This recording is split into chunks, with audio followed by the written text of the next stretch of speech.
Bueno, pues vamos a dar la bienvenida a Paola Ramos. Por primera vez quiero pensar en People en Español, en Book Corner de People en Español, y vamos a hablar de este libro nuevo que se llama Desertores, Sí, que también está en inglés y que me parece que es tu segundo libro, ¿correcto? Bienvenida. así es. Sí, muchas gracias. Gracias por tenerme.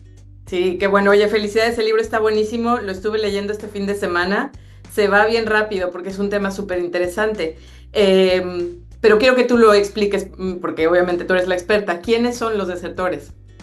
Bueno, yo creo que desertores es un término, creo que es un poco provocativo, ¿no? Porque es esta idea de que los latinos, ¿no? Teníamos una presunta lealtad o solidaridad con los demócratas, ¿no? O sea, un poco con el movimiento progresista. Yo creo que desertores de alguna manera intenta tener otra perspectiva, ¿no? Y está simplemente preguntarnos a quiénes realmente somos leales políticamente los latinos. Durante muchos años la idea era que eran los demócratas, pero creo que lo que estamos viendo ahora mismo, ¿no? Las encuestas, por ejemplo, que están señalando que incluso Donald Trump, una persona y un candidato que está prometiendo deportaciones masivas en este país, que él mismo está alcanzando entre 35% y 40% con los latinos. Entonces yo creo que eso un poco nos hace repensar, ¿no? Muchas de estas asunciones que teníamos de los latinos. Entonces, desertores son muchas personas, ¿no? No solamente son los latinos trumpistas tradicionales en los que pensamos, sino es esta idea de que poco a poco estamos viendo que más latinos se sienten cómodos con ideas como la deportaciones masivas, Build the Wall, temas como el nacionalismo cristiano, algunos temas más como homofóbicos, transfóbicos. Entonces es eso, es simplemente cuestionar la política de esa manera. Ujú. Y me parece muy interesante porque creo que al final del día, cuando lees el libro, es un poco incómodo. Me resultó un Sí, poco incómodo leerlo porque siento que lo que te pregunta es quiénes somos, ¿no? ¿Quiénes totalmente. somos los latinos en este país? ¿En qué nos convertimos cuando llevamos pues casi toda nuestra vida aquí o ya nacimos aquí y desconectamos con lo que nuestros papás creían, nuestros abuelos, ¿no? Sí, yo creo que esa es la pregunta y esa es la pregunta clave, ¿no? Yo creo que durante mucho tiempo pensábamos que lo que teníamos en común era esa historia original, ¿no? De la historia del inmigrante, ¿no? Y yo creo que durante muchos años eso sirvió para crear un movimiento muy unido, pero ahora estamos viendo que es una comunidad que ha evolucionado en el sentido de que se han asimilado mucho más, somos mucho más americanos, la mayoría de los latinos ahora, el segmento que está creciendo de manera más rápida entre los latinos es la tercera generación de latinos. Eso significa que somos una generación que la mayoría de nosotros ha nacido aquí, tenemos menos de 50 años, la mayoría están hablando en inglés, entonces lo que estás diciendo ahora mismo es un poco el corazón de esta conversación, ¿no?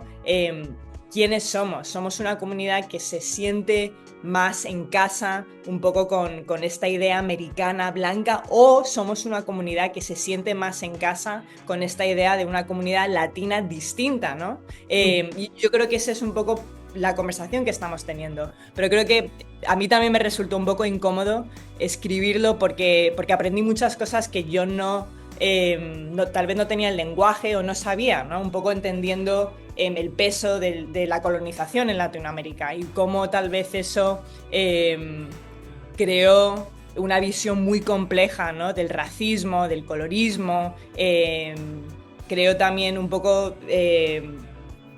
una perspectiva distinta en cuanto a los valores morales que tenemos, así que es un poco, yo también me tuve que educar muchísimo, ¿no? Para entenderme a mí misma. Am, pero para hacer este libro, tú entrevistaste a personajes que incluso tenían background pasado criminal, Ujú. personas que estoy segura cuando estabas solo con ellos en el auto, este, no sabías qué podía pasar.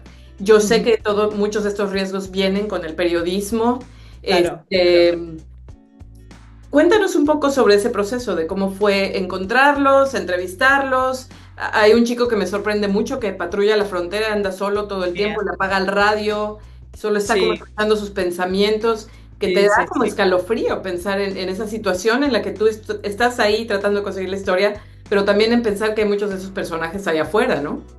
Totalmente, sí. O sea, estamos hablando de personas como Anthony Agüero, que es una persona que es mexicano-americano, pero que tiene muchos sentimientos antimigrantes, ¿no? Él pasa sus días subiendo contenido en el cual se dedica a tomar fotos y vídeos de otros inmigrantes que están cruzando la frontera, pero siempre el contenido tiene un mensaje muy claro, ¿no? Y es que los migrantes están invadiendo el país. Pero también estuve teniendo muchas conversaciones con algunos, por ejemplo, miembros de los Proud Boys, miembros del grupo de Moms for Liberty.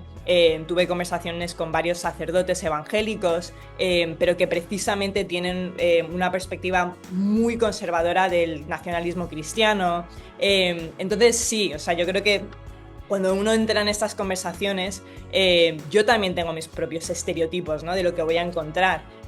Tenía mis propias ideas de cómo iban a evolucionar estas historias, pero luego yo creo que lo curioso es, y yo creo que lo bonito de este libro es que si pones la política al lado, ¿no? En un momento, y les das una oportunidad de escucharles, no 1 hora ni 2 horas, pero muchas horas, ¿no? De simplemente escuchar sus mensajes y crear confianza, porque es muy difícil, como tú sabes mejor que nadie, es muy difícil en este ambiente en el que vivimos, particularmente de los medios, que haya confianza entre nosotros, ¿no? Que la gente quiera hablar conmigo y con cualquier medio. Entonces, eso realmente... Se ha convertido en peligroso incluso, físicamente. Se ha convertido en peligroso, sí, pero si le das tiempo a la gente y realmente tienes curiosidad, ¿no? De lo que está un poco creando este giro a la derecha, entiendes que uno tiene muchas cosas en común, ¿no? O sea, independientemente de cómo ellos me vean a mí, que yo entiendo que mucha gente me puede juzgar por ser una persona gay, latina, con algunas de estas preguntas, pero si pones estas cosas al lado entiendes que muchos de estos personajes son personas que en algún momento están simplemente intentando hacer lo que todos estamos intentando hacer, y eso es encontrar un sitio donde nos encontramos en casa, ¿no? Donde pensamos que realmente somos parte de este país. A algunas personas ese movimiento les lleva a los Proud Boys, a algunos les lleva a las iglesias, a algunos les lleva a alguna versión del extremismo, pero creo que esa es parte de la historia latina en Estados Unidos, ¿no? Que esa jornada para asimilarnos es muy bonita, pero también es dura, ¿no? Para muchas personas. El domingo presentaste el libro en Miami, sí, en una librería muy, muy importante en Miami, y tuviste un invitado de honor que fue el presentador, tu papá Jorge Ramos. Sí, sí, sí. Háblanos cómo fue ese día, cómo te sentiste. Pues él es autor además, y quiero poner esto a un lado, porque además lo estaba pensando yo, no es nomás su papá, él tiene más de una docena de libros, como autores, sí, vamos. Sí, sí, a ver, yo creo que fue la primera vez que mi padre me entrevistó y fue muy bonito. Yo creo que más que nada porque si veías la audiencia, se empieza a ver un poco ese cambio intergeneracional, ¿no? Había mucha gente que vino a verle a él, ¿no? Mucha gente que ha crecido viendo a Univisión, viéndola a él durante décadas, y luego, pero lo bonito es que luego ellos trajeron a sus hijos y a sus hijas y a sus nietos, ¿no? Y entonces ya luego esa audiencia empieza a evolucionarse y era gente que hablaba más en Spanglish o en inglés. Entonces precisamente mi padre y yo tuvimos una conversación completamente en Spanglish, y luego los dos aprendimos mucho, ¿no? de los otros. Él me contaba un poco su versión de la comunidad latina, y luego yo veo a esa comunidad cambiando de una manera muy distinta, así que fue un momento muy, muy bonito. Y luego, como es él, ¿no? Que siempre hay momentos muy cursis, pues porque se ve que está lleno de orgullo, y yo tengo que decirlo, he aprendido, ha sido un privilegio, ¿no? Para mí poder haberle visto a él, ¿no? Crecer en su carrera, y ahora yo poder tener un poco de esas lecciones y hacer lo que me gusta hacer. Oye, Paula, muchísimas gracias por estar aquí. De verdad, muchísimas felicidades por el libro. Es fantástico, gracias. Se lo van a leer bien rápido. Y bueno, pues nos vemos pronto. Gracias, lo aprecio mucho, de verdad. Muchas gracias. Gracias a ti.